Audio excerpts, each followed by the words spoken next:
Remini இருக்க 6க்கு 22 அடிக்கணும். வழக்கமாக இங்கே ஸ்பான்சர் பண்ணிக்கிருக்காங்க. முன்னாடி 100ன்னு சொல்லிக்கிருந்தாங்க. இப்போதைக்கு போகிற ஒவ்வொரு டாட் பாலுக்கும் 500 சொன்னாங்க. ஆனால் ஃபர்ஸ்ட் பாலே ஆஸ்டாருங்க போயிடுச்சு. இங்கே 6 ஃபர்ஸ்ட் பாலே ஒரு 6 அடிச்சிருக்காரு. இங்கே பாலா ரெமினி இருக்க 5 பாலுக்கு 16. ரெமினி இருக்க 5க்கு 16. செகண்ட் ஒன் உடச்சி போட்ட பால் சாப்பிடலனாலும் ஓடலை. சிங்கிளோட ஸ்டாப் ஆயிட்டாங்க. சாரி டாட் பாலோடய ஸ்டாப் பண்ணிட்டாங்க. 2 ஓடலை. ரெமினி இருக்க 4 பாலுக்கு 16. செகண்ட் ஒன் அப்படி ஏக்கருக்கான ட்ரை. இந்த எண்ணில் பாஸ் அடிக்க பார்ப்பாரு வெங்கட்.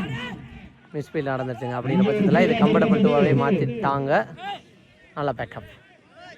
ரெமினி இருக்க 3 பாலுக்கு 14 அடிக்கணும். இந்த பால் இந்த மேட்சை பொறுத்த வரைக்கும் முக்கியமான பாலாக இருக்க போகுது.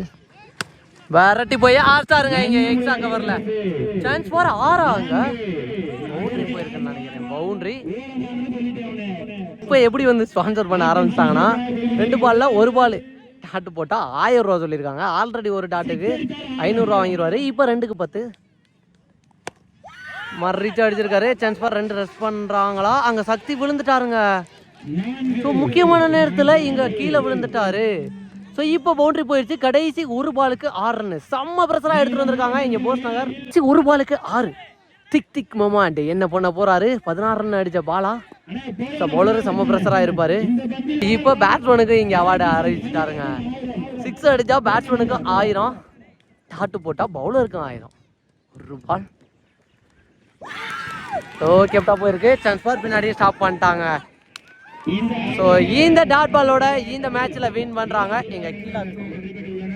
ஸோ கடைசி வரைக்கும் மேட்சை நல்லா எடுத்துகிட்டு போனார் பாலா. பட் மேட்சை வின் பண்ண முடியல.